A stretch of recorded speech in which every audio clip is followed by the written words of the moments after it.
The drifter fixed the cable car brakes. The foreman wanted him arrested for trespassing.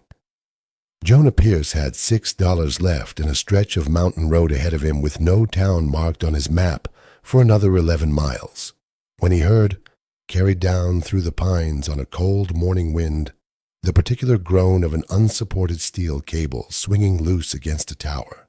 He was 23 years old, 4 months removed from a transit authority job, maintaining light rail brake systems in a city that had cut his whole department rather than his supervisors, and he had learned, over those 4 months, to follow that exact sound the way other men followed smoke to a house fire.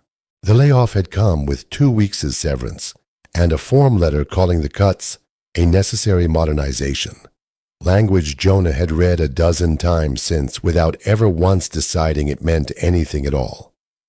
He had spent those 4 months the way he suspected every laid-off tradesman eventually did, picking up short jobs that used maybe a third of what he actually knew how to do, watching his savings thin out a little further with each town that didn't have steady work to offer a stranger. What he had not lost in any of it was the specific instinct his father had drilled into him since childhood, that a mechanical system in trouble made its own particular sound, and that a man who'd learned to hear it owed it at least a look before walking on past. He found the source a half-mile up a switchback trail above the road, a funicular incline, its twin rails climbing a nearly 40-degree grade up the mountainside toward a summit lookout. He couldn't see from where he stood. A single wooden cable car sitting derailed and canted at the lower terminal, its haul cable slack and swinging loose in the wind, exactly the way he'd heard it from the road below.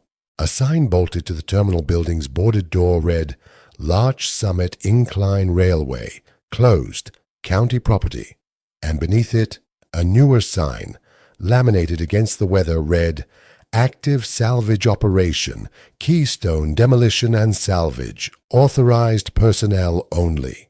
Jonah stood looking at both signs a long while before he climbed through the gap in the fence beside the terminal building anyway, the way he'd learned to do in every town for the last 4 months, because a closed door had never once told him anything true about what was actually broken behind it. He had grown up the son of a cable splicer for the same transit authority that later laid him off, and he had spent his childhood weekends riding along on inspection runs, learning the difference between a cable under proper tension and one merely holding together by habit, a lesson that had never once failed him since, not in the city, and not, he suspected, standing here at the base of a mountain incline that hadn't carried a passenger in over a decade. The lower terminal's machine room was mostly intact, if thick with the dust of a building nobody had properly entered in years. A large drum hoist dominated the center of the room, its haul cable wound around it in loose, uneven coils, connected through a series of sheave wheels to the derailed car sitting canted on the track outside. Beside the hoist stood the braking mechanism, a heavy disc brake assembly meant to hold the car's weight on the steep grade using nothing but friction and a spring-loaded caliper, the entire safety of the system resting, as it always did on an incline this steep, on that single mechanism never once failing to catch. The disc itself, when Jonah pried open the housing, was pitted with rust, but not warped, and the caliper's spring had lost most of its tension over the years. Exactly the kind of slow, quiet failure that a system like this one accumulated when nobody came to check on it. He traced the haul cable next, hand over hand along the section still wound on the drum, finding it oxidized on the surface but sound underneath. The same way he'd found dozens of cables exactly like it over 4 months of exploring what other people had already decided was beyond saving. The derailed car itself, when he climbed up to examine it, sat off its rail by no more than an inch, one guide wheel having simply walked off the track edge at some point, rather than any catastrophic failure, the kind of problem that would have taken a maintained systems operator 10 minutes to correct, and had apparently been left exactly as it fell for over a decade instead. He did not have a plan yet beyond understanding what he was looking at. That, he had learned in 4 months of exactly this kind of morning, was usually plan enough to start with. He was 3 days into inspecting the machine room, mostly undisturbed, before anyone in Larch Summit noticed him at all. And it was Nadine Frost, who ran the general store at the bottom of the mountain road and served, unofficially, as the town's one-woman historical society, who found him first. "You're the one poking around the incline," she said, setting a cup of coffee in front of him at her store's small counter before he'd even asked for one. "Roy Dunmore's crew has been up there 3 weeks now, cutting the rail loose for scrap. County sold the whole system for salvage value last spring, once the restoration fund never came together." "The brake mechanism's salvageable," Jonah said. "More than salvageable. It just needs proper maintenance, not a scrap torch." Nadine studied him a long moment. "That incline used to carry 200 passengers a day up to the summit lookout. Back before my time even," she said. "My grandmother rode it on her wedding day. County's called it a safety liability for 12 years running, ever since the storm took out 2 towers and nobody could scrape together the money to fix them properly. Easier to call something unsafe than to admit you can't afford to keep it safe." She poured herself a cup as well. "You planning on proving them wrong?" "I don't know yet," Jonah said. "I'm planning on understanding it first." Not everyone in town greeted him with Nadine's particular curiosity. A man at the hardware counter, overhearing the tail end of their conversation, muttered something to his companion about drifters who showed up looking for trouble that wasn't theirs to find, loud enough that Jonah was clearly meant to hear it, and the two of them left without buying anything further, the way people sometimes did when they decided a stranger's presence had already spoiled their morning. Nadine didn't apologize for it exactly, but she refilled Jonah's coffee without being asked, which he understood by then was about as close to an apology as anyone in a town this size tended to offer a stranger on a neighbor's behalf. It was in the terminal's supply cabinet, behind a stack of decades-old maintenance forms, that he found the logbook, its cover reading simply, "C. Talbot, Chief Mechanic, Larch Summit Incline, 1961-1989.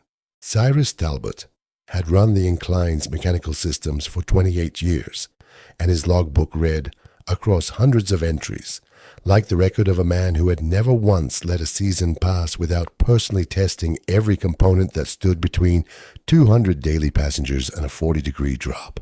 The entries from the storm year, the year Nadine had mentioned, described the 2 towers coming down in specific, careful detail, a freak wind event, not any failure of the system itself, and Talbot's own assessment, written with obvious frustration, that the brake mechanism and haul cable had come through the same storm entirely undamaged, needing only the towers themselves rebuilt to return the line to full service.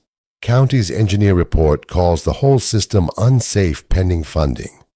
Talbot had written, in an entry near the end of the logbook, dated the same autumn the incline finally closed for good.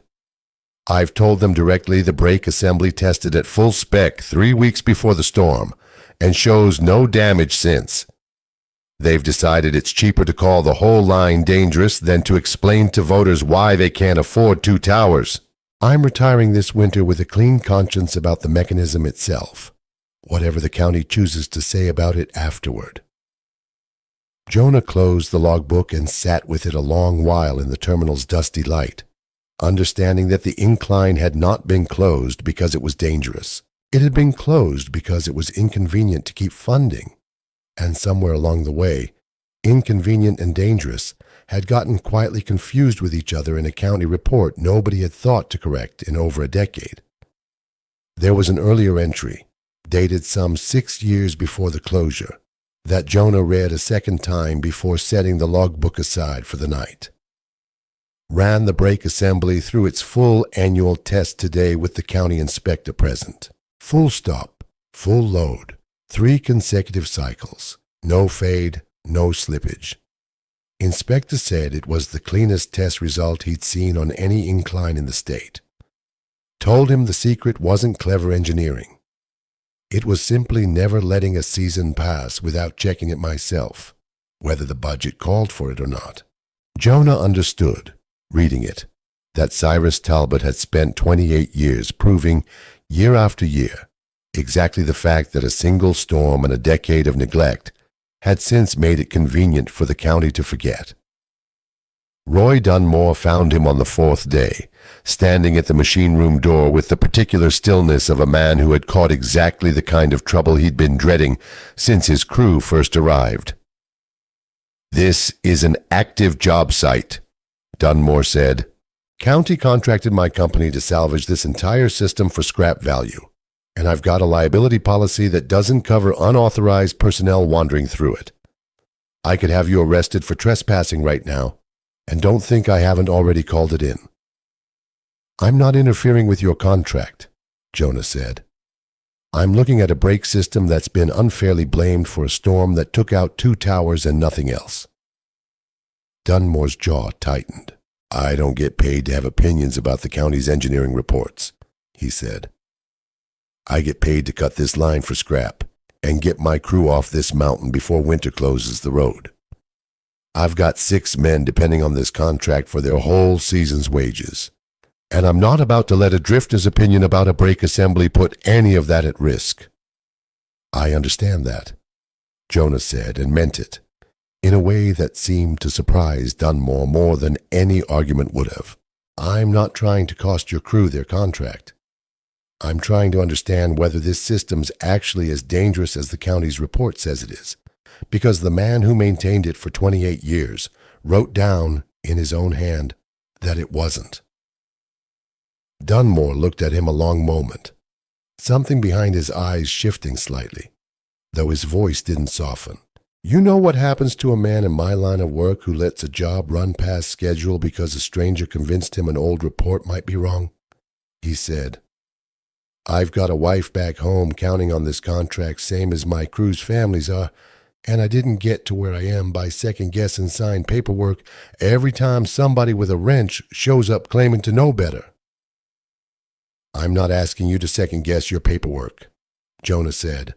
"I'm asking you to read 4 pages of a dead man's logbook before your crew finishes cutting apart the one thing that might prove him right." "The sheriff's 15 minutes out," Dunmore said, checking his watch rather than answering that directly. "I'd suggest you have your reasons ready for him, because they're not going to matter to me." The deputy who arrived that afternoon was younger than Jonah expected, and considerably less certain than Dunmore about how the conversation ought to go. He listened to Dunmore's trespassing complaint, then to Jonah's explanation, then spent a long moment looking at the logbook Jonah had brought out to show him, before saying, carefully, that he didn't have grounds to arrest a man for reading an old maintenance record on county property, whatever Dunmore's contract said about authorized personnel.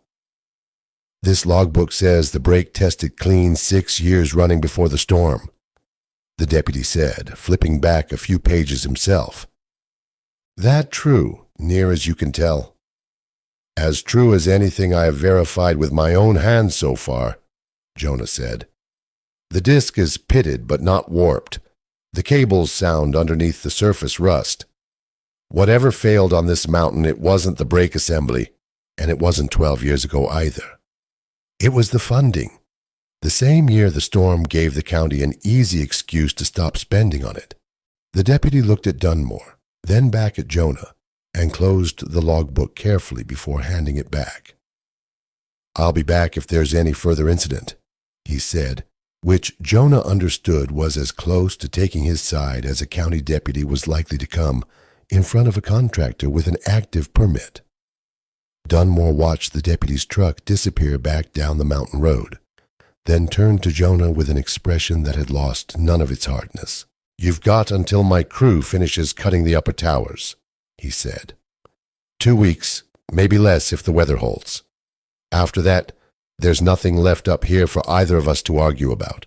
Word of the confrontation reached the rest of Larch Summit by that same evening, the way word always did in a town of a few hundred people, and Nadine's store saw more foot traffic that week than Jonah suspected it usually saw in a month. Most of it people stopping in ostensibly for supplies and staying to ask Nadine what she knew about the stranger. up at the incline. By the end of the week, 3 separate longtime residents had climbed up to the terminal themselves to see the restored car and the logbook for their own eyes. Among them a retired schoolteacher who remembered riding the incline on every one of her own class field trips, and who told Jonah plainly, standing at the machine room door, that she intended to write a letter to the county board regardless of how Dunmore's contract ultimately played out. "Nobody in that county office has had to explain to a room full of parents why the field trip got canceled 12 years running," she said. "I have. I'd like to stop having to." It was not, Jonah understood, quite the same as having the law on his side.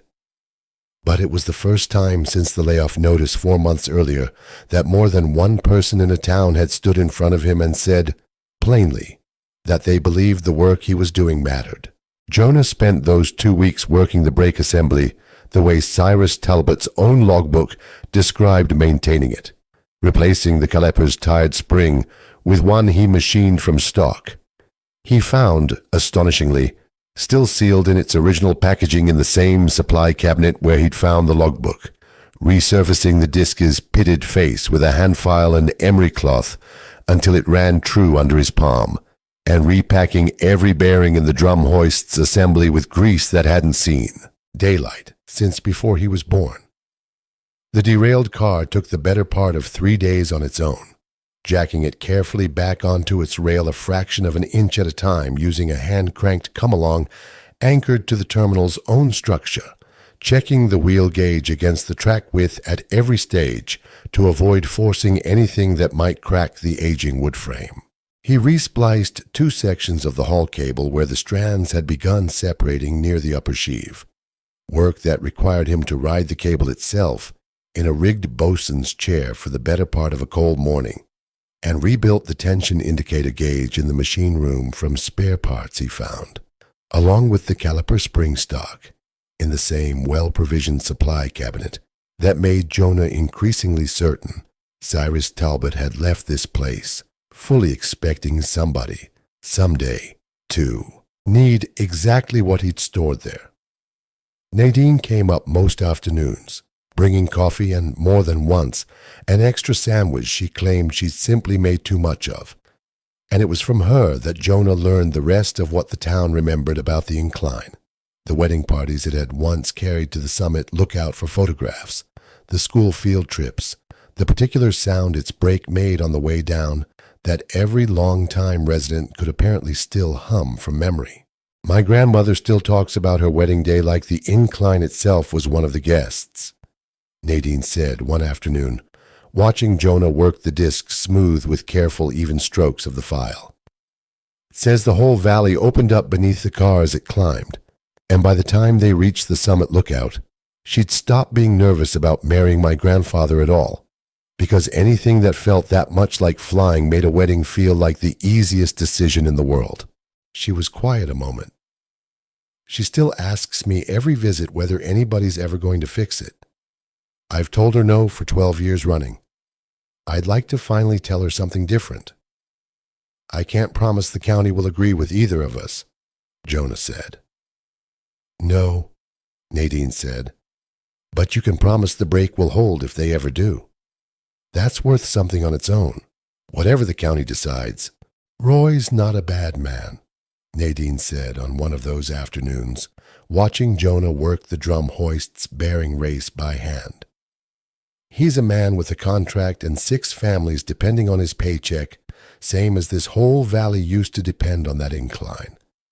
I don't think he enjoys the position he's in any more than you enjoy being caught trespassing in it." "That may be true," Jonah said. "It doesn't change what Talbot wrote down." "No," Nadine agreed. "It doesn't."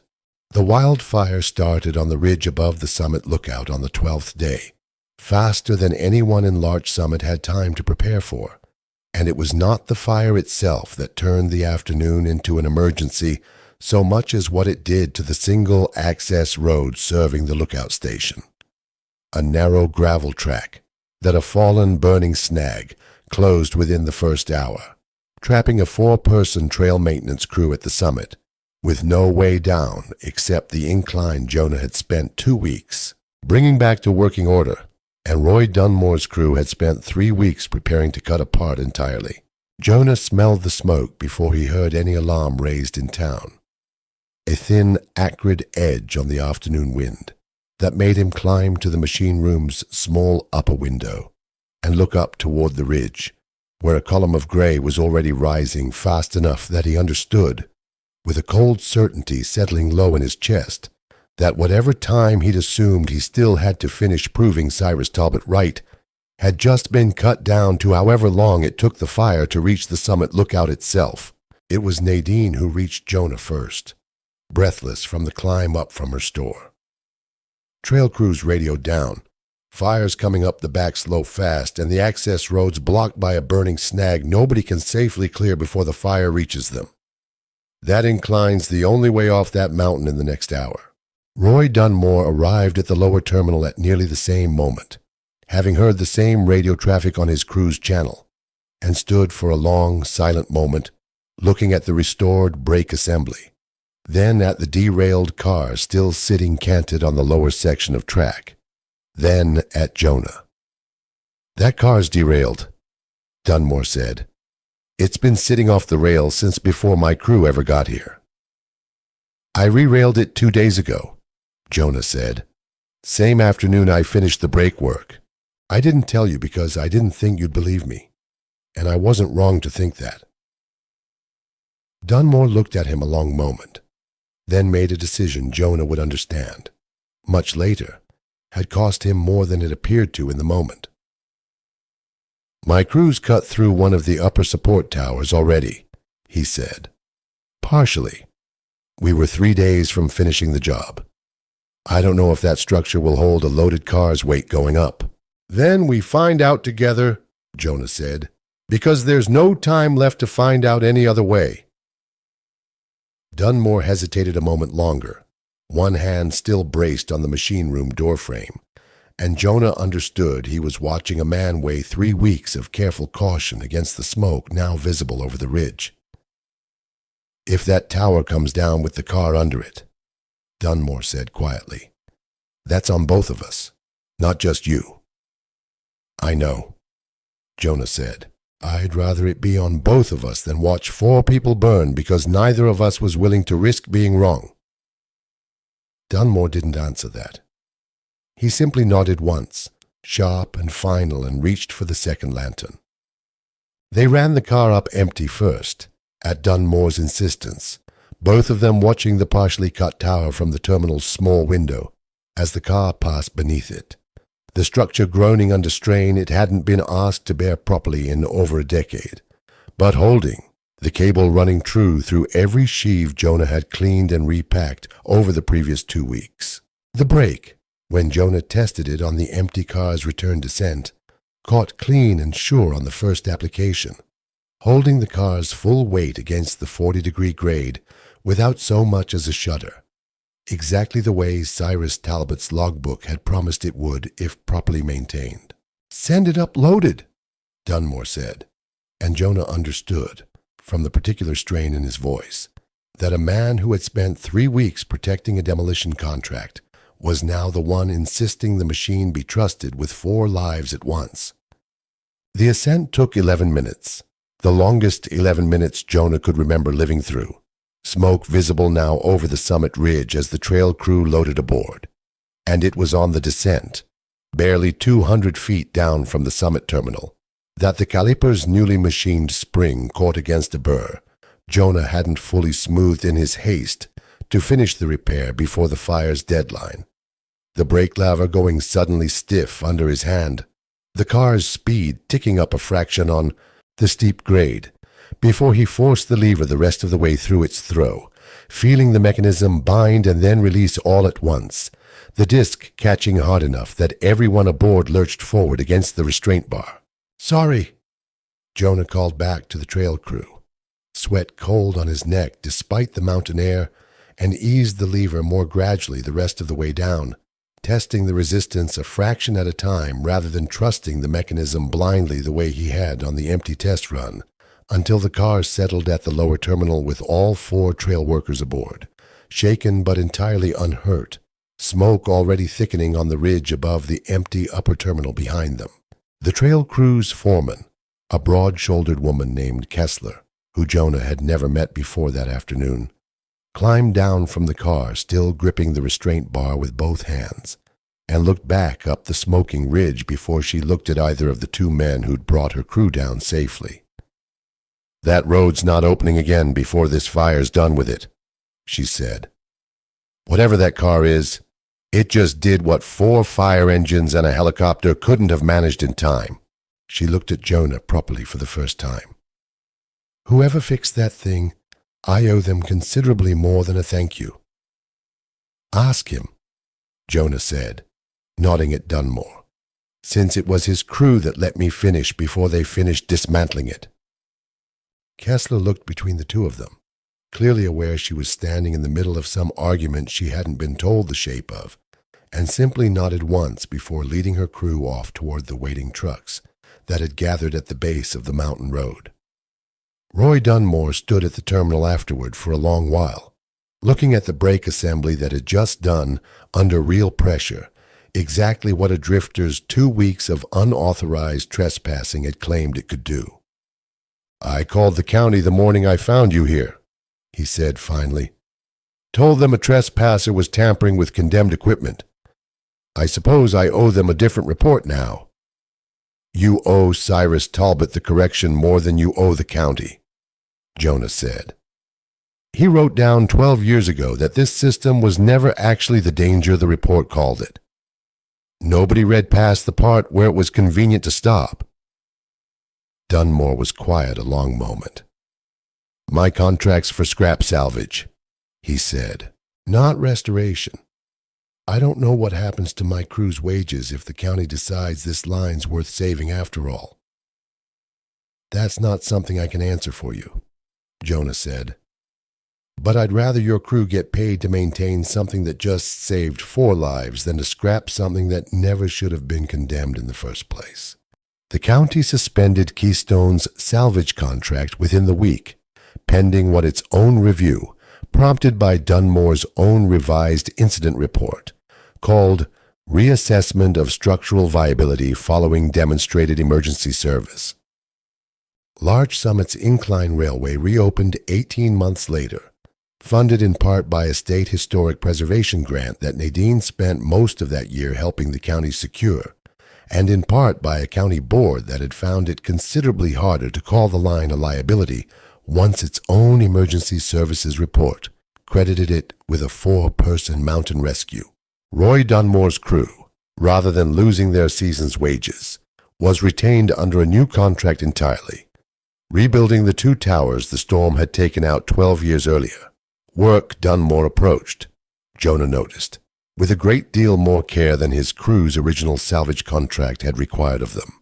Dunmore came by the machine room himself, more than once that first rebuilding season, to ask Jonah plain, careful questions about tolerances and load ratings, the questions of a man who had spent 3 weeks assuming the worst about a piece of machinery and had decided, somewhere in the aftermath of the wildfire, that he'd rather understand it properly than assume anything about it again.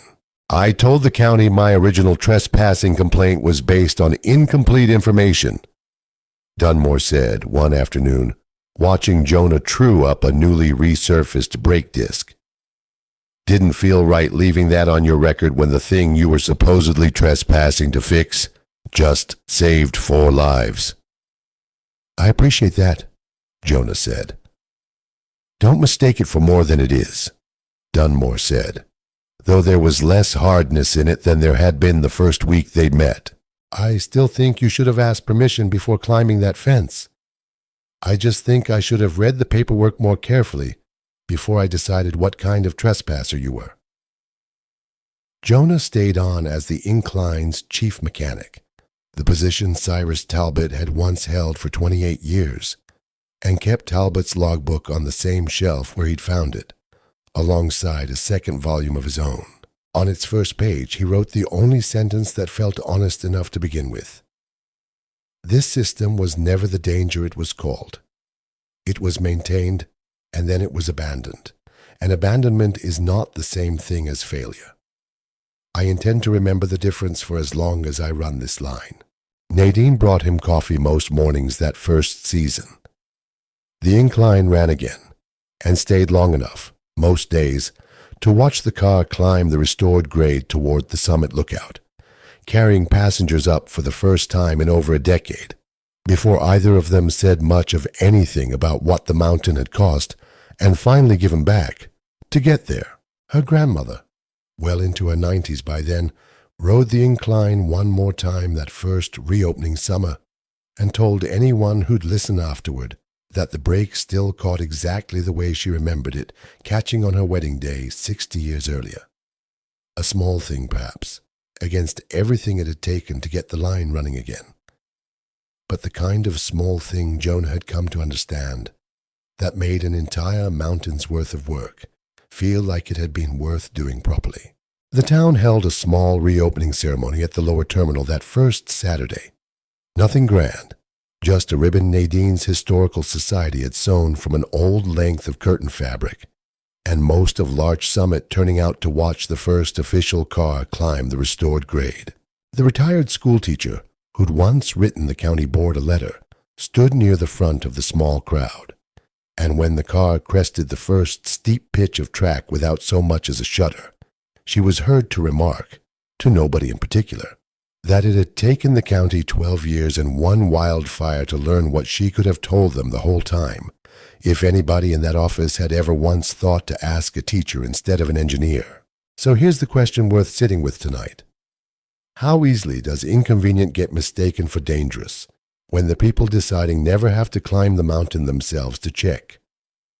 And what does it take? A fire, a trespasser, a logbook nobody thought to read again, for the truth to finally get a fair hearing.